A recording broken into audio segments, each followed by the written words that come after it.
The message arrived during Earth's quietest hour. Admiral Elena Santos stood in the dim light of the Strategic Command Center, her dark eyes fixed on the holographic display as the final transmission from Eden Prime played for the third time. "This is Governor Chen." They came without warning. "The Zyrexian fleet. They're not here to negotiate. Our defenses are failing. 13 million colonists. Earth must know. They're targeting civilian centers. This isn't conquest. It's static consumed the rest." Santos didn't need to hear the end. The long-range sensors told the story. Eden Prime, humanity's most prosperous extrasolar colony, had been reduced to radioactive ash. The Zyrexians, a species that had long viewed human expansion with apparent indifference, had finally shown their true colors. "Time to contact?" Santos asked, her voice steady despite the rage building in her chest. 6 hours since final transmission, Admiral," her AI assistant replied. "Long-range scans confirm total planetary devastation. No survivors detected." The Admiral's weathered fingers traced the colony's last known coordinates on the tactical display. Eden Prime had been more than just a colony. It represented humanity's public face to the galaxy. A peaceful agricultural world, known for its universities and cultural exchanges. Its destruction wasn't just an atrocity, it was a message. The Zyrexians would soon learn it was also a mistake. "Execute Protocol Lazarus," Santos commanded. Throughout the solar system, hidden installations began stirring to life. Beneath the surfaces of Mars, Europa, and Titan, massive doors opened for the first time in decades. Among the asteroid belt, supposedly automated mining stations transformed, revealing their true nature as military shipyards. On Earth, deep beneath the Mariana Trench, the primary control center for humanity's real fleet began broadcasting activation codes. Quantum computers that had been running combat simulations for a century powered up their cores. AI systems, far more advanced than anything humanity had shared with the galaxy, awakened to their true purpose. "Display full strategic assets," Santos ordered. The holographic display expanded, showing what the galaxy had never suspected existed: humanity's true military capability. Not the modest defense force of a few thousand ships that the galaxy knew about, but a vast armada of over 100,000 warships, each incorporating technologies that had been carefully hidden from alien eyes. Captain James Chen, son of Eden Prime's governor, stood at Santos's side, his face a mask of controlled fury. "All these years," he said quietly, maintaining the facade, "letting them think we were just clever merchants and peaceful colonists. The Zyrexians actually believed their intelligence assessments." Santos nodded. "That was the point. While they watched our public fleet conduct basic patrols with outdated technology, we built this." She gestured to the display showing the hidden fleet. Every ship equipped with quantum phase drives, dark matter shields, and weapon systems that can rewrite the laws of physics on a localized scale.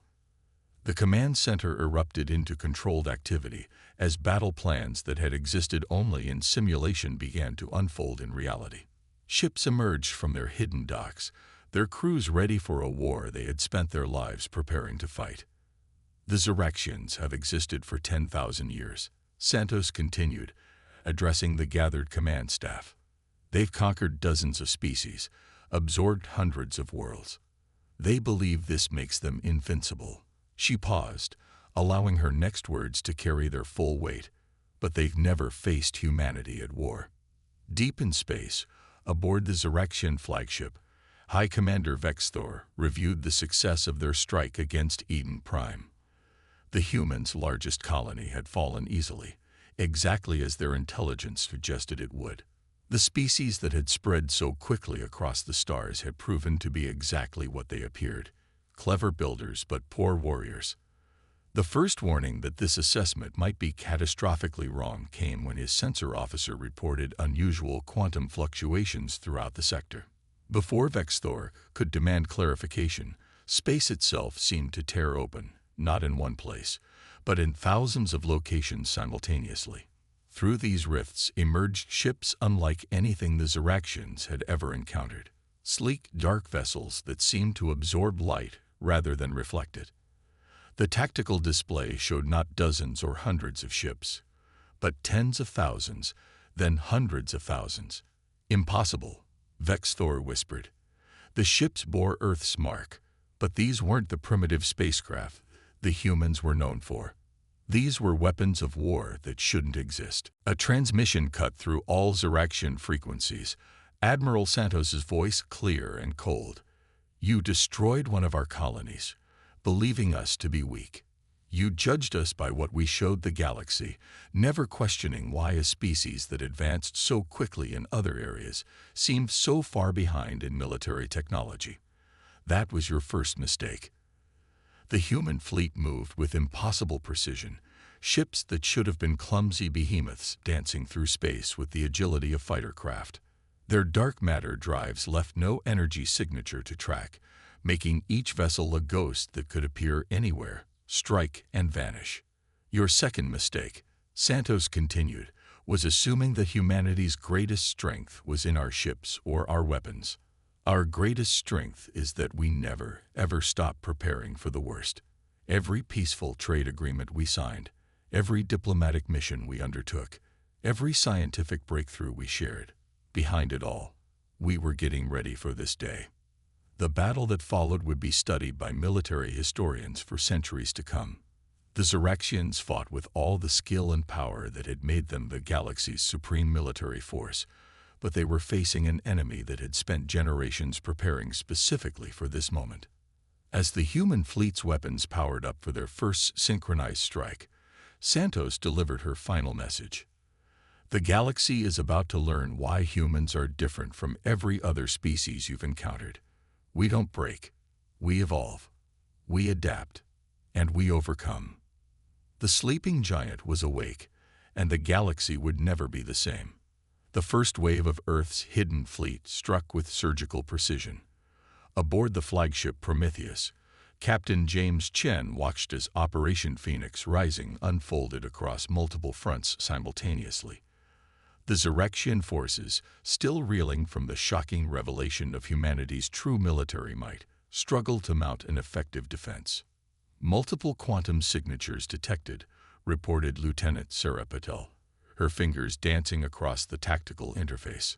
Ziraxian reinforcements entering the system through their standard FTL corridors. Chen allowed himself a grim smile. Exactly as predicted. Execute Phase 2. Throughout the battlefield, human ships activated their quantum entanglement arrays. These devices, developed in absolute secrecy, didn't just allow for instant communication. They transformed the entire human fleet into a single vast neural network.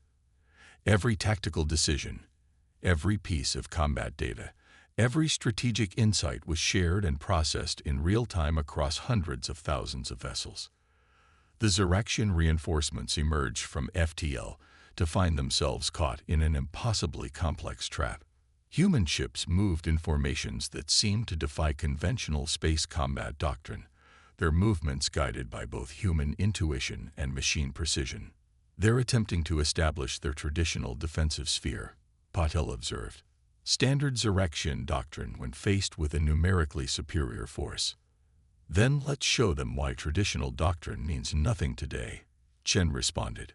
Deploy the architect swarms. From the hangars of Earth's warships emerged what appeared to be clouds of metallic dust.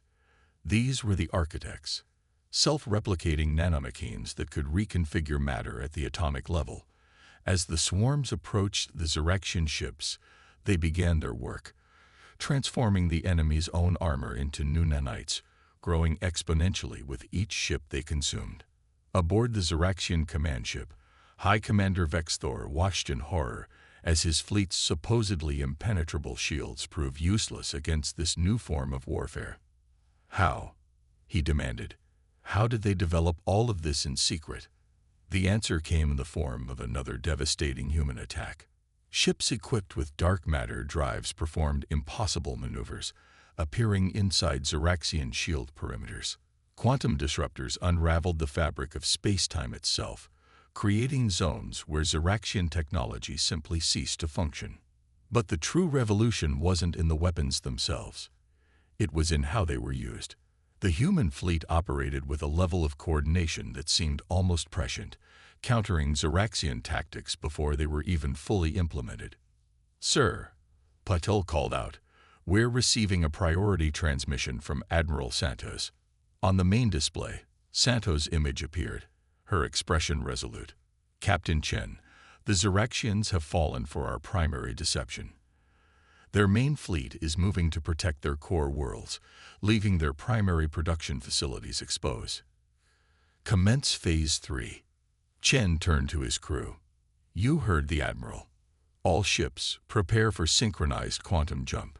Target coordinates: the Ziraxian manufacturing hub at Nexus 7. The human fleet's response was immediate and devastating. Thousands of ships performed perfectly coordinated quantum jumps, emerging simultaneously at multiple strategic locations across Ziraxian space. Each fleet employed different tactical approaches, all designed to exploit specific weaknesses in Ziraxian military doctrine. At Nexus 7, the Ziraxians' largest shipyard complex, defense commanders watched in disbelief as human ships seemed to materialize from nowhere, their dark matter drives rendering them invisible until the moment of attack. The first volley of quantum disruptors reduced decades of military infrastructure to subatomic particles. "Send word to all commands," Chen ordered. "Operation Phoenix Rising Phase 3 is now active. Show them what humanity has been working on for the past 2 centuries." Throughout human-controlled space, massive structures that had been disguised as civilian stations revealed their true nature. These were the nexus points, quantum computing hubs that could process and analyze battle data from thousands of engagements simultaneously, feeding tactical updates to the entire human fleet in real time. The Ziraxian response transformed from organized resistance to desperate survival. Their ships, designed to fight conventional battles, found themselves facing an enemy that could adapt and evolve its tactics in real time. When they developed countermeasures to one human weapons system, they discovered their opponents had already moved on to new strategies. Multiple Ziraxian vessels attempting emergency FTL jumps, Paddle reported. "They're trying to regroup at their secondary command centers." "Let them run," Chen replied. "Each retreat only spreads the word of what happens when you underestimate humanity. Prepare for final phase engagement." As the battle continued, news spread rapidly across the galaxy. Species that had lived under Ziraxian dominion for generations watched in amazement as the supposedly invincible empire was systematically dismantled by an enemy they had fatally underestimated. Human diplomatic vessels appeared at worlds the Ziraxians had abandoned, carrying not threats, but offers of alliance and technological exchange. The message was clear. Humanity had not only prepared for war, they had prepared for peace that would follow. Aboard the Prometheus, Chen received updated battle analytics from the quantum network. The Ziraxian forces were falling back on all fronts, their once mighty empire crumbling before an enemy that had spent generations preparing for this exact moment. "Sir," Patel called out, "Admiral Santos is requesting all fleet commanders for final phase briefing. The Ziraxians are calling for diplomatic channels to be opened." Chen's expression remained stern. They should have thought of diplomacy before they destroyed Eden Prime. "Prepare the fleet for the next phase. We're not just going to defeat the Ziraxian Empire, we're going to reshape the galaxy." The war that would reshape galactic civilization was entering its next phase, and humanity was just getting started. In the heart of the Ziraxian Empire's central archive world, Meridian Prime, High Archivist Zextal reviewed centuries of human historical data with growing horror. The pieces were finally falling into place, but far too late to make a difference. "Show me the progression again," he commanded his AI assistant. The holographic display flickered to life, showing 2 centuries of human advancement, not as it appeared to the galaxy, but as it actually happened. While the galaxy watched humans build modest colonies and trade routes, deep beneath the surfaces of countless worlds, they had constructed vast underground cities and military installations. Every civilian space station had a military core hidden behind false walls and sensor baffles. Even their civilian ships contained compressed military-grade technology that could be activated with a single command. On the other side of the galaxy, Admiral Santos stood in Earth's true strategic command center, buried deep within the asteroid Ceres. The facility's quantum displays showed the ongoing battles across multiple sectors as the human fleet continued its relentless advance. "The Zeraxians finally understand," her AI assistant noted. "They're discovering the breadth of our deception." Santos nodded. 200 years of careful planning. Every technological breakthrough we shared with the galaxy was carefully selected, advanced enough to make us valuable trading partners, but never revealing our true capabilities. The display shifted to show the hidden shipyards of Mars, where the next wave of warships was already under construction. These vessels incorporated technologies that even the current fleet didn't possess, preparations for a war that humanity hoped would never come, but had always known was possible. "Admiral," a communications officer called out, "we're detecting massive data transfers from Meridian Prime. The Zeraxians are attempting to analyze our historical records." "Let them look," Santos replied. "It's time they understood exactly who they chose to attack." In the Meridian archives, Zextal's horror grew as he uncovered more layers of human deception. Every peace treaty, every trade agreement, every cultural exchange program had served a dual purpose. While appearing to be simple diplomatic initiatives, they had allowed humans to gather detailed intelligence on Zeraxian technology, military doctrine, and social structures. Even more disturbing were the patterns emerging from human entertainment broadcasts.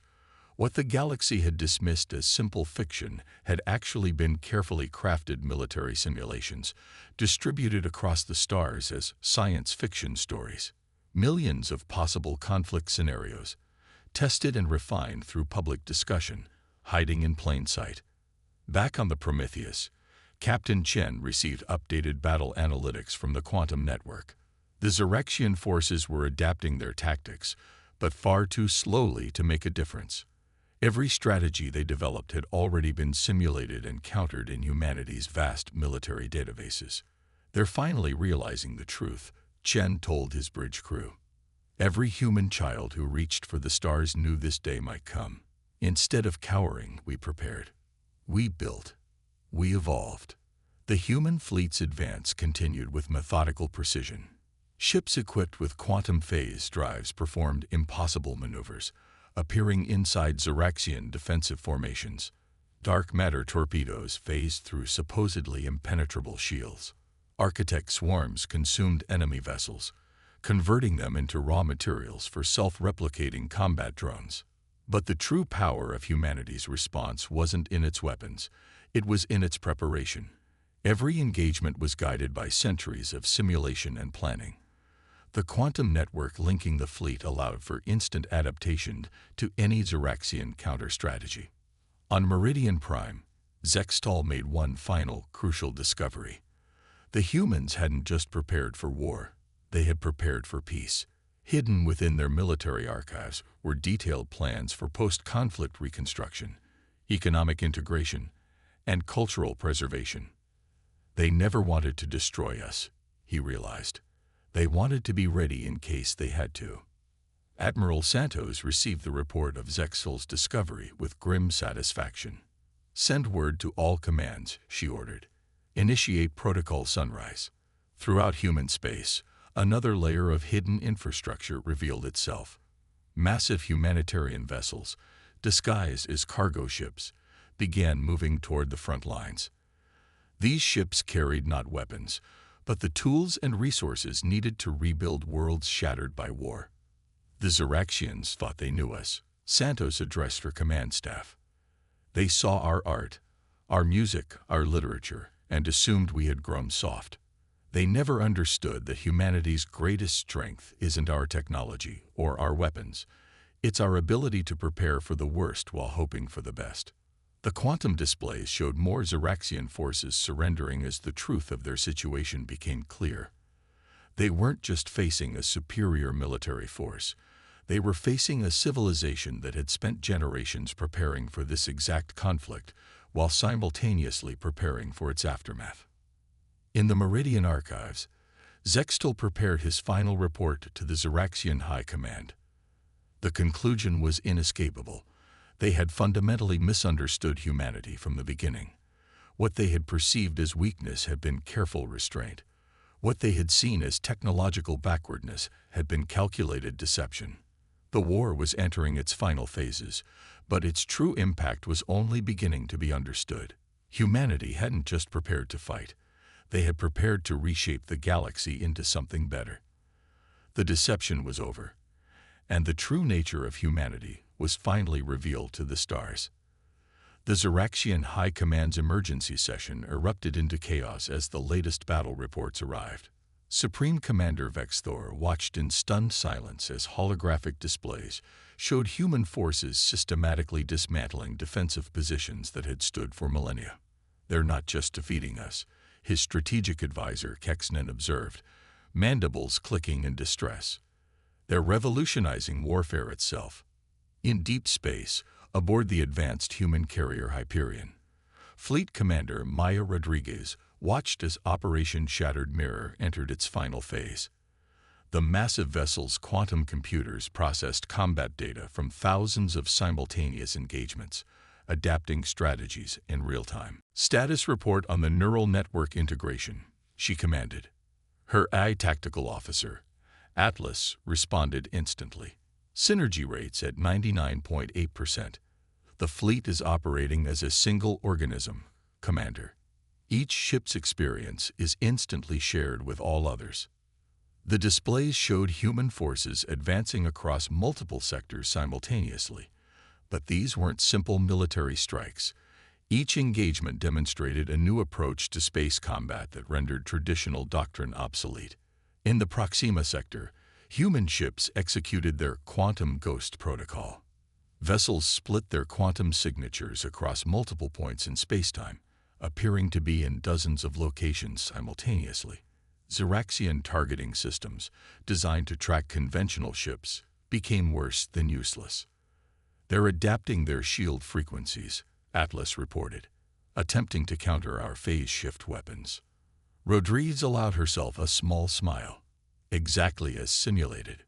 Execute Protocol Hydra." Throughout the human fleet, ships began implementing yet another revolutionary tactic. Instead of trying to penetrate Zeraxian shields directly, they created localized temporal distortions. The enemy's shield emissions were caught in time loops, feeding back into their own generators until they overloaded. On the Zeraxian throne world of Imperialis Prime, the High Council watched with growing dread as reports flooded in from across their empire. Human forces weren't just winning battles, they were systematically dismantling the very foundations of Zeraxian military power. "Our latest analysis confirms it," Kexnen reported to the Council. "Their technology, their tactics, even their command structure, it's all designed to counter specifically Zeraxian warfare doctrine.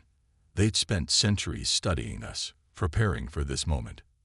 But the true revolution wasn't just in human military technology. As their forces advanced, they deployed another kind of weapon: information. Every conquered system received detailed data bursts revealing the true history of the Zeraxian Empire's expansion, along with offers of independence under human protection. Aboard the Hyperion, Rodriguez received updates from the diplomatic corps. 17 more systems have declared independence from the Empire, Atlas reported. "Our protection offers are being accepted at a rate of 94%. The Zeraxians never understood," Rodriguez mused. "True power isn't just about military might. It's about preparation, adaptation, and understanding your opponent completely." The quantum displays showed another Zeraxian battle group attempting to counter human tactics. They had finally begun adapting their formations, implementing new shield configurations and weapon harmonics. But it was far too late. "They're learning," Atlas observed. "Their combat effectiveness has increased by 23% in the past 6 hours. But we've been learning faster for centuries," Rodriguez responded. "Execute Phase Omega." Throughout human-controlled space, Massive structures that had remained hidden even after the initial revelation of Earth's military power began to activate. These were the Nexus nodes, artificial intelligences that had spent centuries analyzing every aspect of Ziraxian civilization. As these systems came online, the human fleet's already formidable coordination reached new levels. Ships moved with impossible precision, each action calculated to exploit not just tactical weaknesses, but cultural and psychological ones as well. On Imperialist Prime, the High Council received word that human forces had been detected approaching the core worlds. But these weren't just warships. They were accompanied by massive vessels of clearly civilian design. They're broadcasting on all frequencies, a communications officer reported, confusion evident in his voice. They're offering reconstruction assistance, economic aid, cultural preservation programs. The council chambers fell silent as the implications became clear. The humans hadn't just prepared for war, they had prepared for its aftermath. Each military victory was immediately followed by humanitarian aid and economic support, transforming conquered territories into willing allies. Back on the Hyperion, Rodriguez reviewed the latest strategic projections. The Ziraxian Empire, which had stood for 10,000 years, was collapsing after just weeks of conflict with humanity. But it wasn't the military defeats that were proving decisive. It was the comprehensive nature of human preparation. "Send word to Admiral Santos," she ordered. "The Nexus nodes confirm it. We're approaching the critical threshold. The Empire's social cohesion is failing faster than their military strength." The displays showed more Ziraxian worlds choosing to surrender rather than fight. Each defection brought with it not just military assets, but cultural and economic ties that further weakened the Empire's grip on its remaining territories. "They're beginning to understand," Rodriguez told her crew. "This isn't just a war. It's the culmination of centuries of preparation. Humanity didn't just build weapons and ships. We built a complete strategy for reshaping the galaxy." As the human fleet pressed its advantage, the true scope of Earth's preparation became clear to friend and foe alike. They hadn't just created superior weapons or tactics, they had developed a comprehensive understanding of their adversaries that allowed them to win without destroying what they sought to protect. The war was entering its final phase, but its impact would reshape galactic civilization forever. Humanity had proven that true strength lay not in the ability to destroy, but in the foresight to prepare for all possibilities while working toward the best outcome. On the eve of humanity's final push toward Imperialist Prime, Admiral Elena Santos stood in Earth's strategic command, watching as the greatest military campaign in human history approached its culmination. The holographic displays showed not just military movements, but the transformation of an entire galaxy. The Ziraxian High Council has requested an emergency communication channel, her AI assistant reported. They're ready to discuss terms. Santos exchanged glances with Captain Chen, who had been recalled from the Prometheus for this historic moment. 200 years of preparation, she said quietly, and it ends not with a final battle, but with words. The quantum displays shifted, revealing the Ziraxian High Council chamber. Supreme Commander Vexthor, his once proud bearing now weighted with defeat, faced the human leaders. "We have reviewed your terms," he began, his translator struggling to convey the complex emotions in his voice. "And we have come to understand something profound about humanity." In orbit around Imperialist Prime, Commander Rodriguez watched from the Hyperion as human ships maintained their positions, their advanced systems ready but not threatening. The massive humanitarian vessels that had accompanied the fleet hung back, waiting for their moment. "You never wanted this war," Vexthor continued. "Every step of your preparation, every technology you developed, every strategy you conceived, they were all designed not just to win, but to minimize destruction, to preserve what could be saved." Santos nodded. "Humanity learned its lessons about total war centuries ago, on our own world. When we reached for the stars, we vowed to be ready for conflict while always striving for peace. The destruction of Eden Prime forced our hand, But our response was planned to create something better from the ashes of war. Throughout the galaxy, the quantum network broadcasts this historic conversation to all worlds, human and Zeraxian alike. On countless planets, species that had lived under Zeraxian dominion for generations watched as a new order took shape. Our analysts have finally completed their study of human historical records, Vexthor said. We now understand that what we perceived as weakness, your emphasis on cultural exchange, your seemingly inefficient focus on civilian infrastructure, your willingness to share certain technologies, was all part of a greater strategy. The displays showed the ongoing transformation. Human humanitarian ships were already at work in former conflict zones, their advanced technology helping to rebuild worlds damaged in the brief but decisive war. More significantly, they were implementing the social and economic programs that had been prepared centuries in advance. Every human child who reached for the stars, Santos responded, was taught two things: the importance of being prepared for the worst, and the equal importance of working toward the best. What you're seeing now isn't just the end of a war. It's the beginning of something new. The quantum network registered increasing activity as more Zeraxian worlds pledged themselves to the new order. Not through military conquest, but through the realization that humanity had created a better way forward. Your terms are unexpected, Vexthor admitted. Instead of demanding our surrender, you offer partnership. Instead of dismantling our empire, you propose transforming it into a cooperative alliance. Even now, you think in terms of centuries, not moments.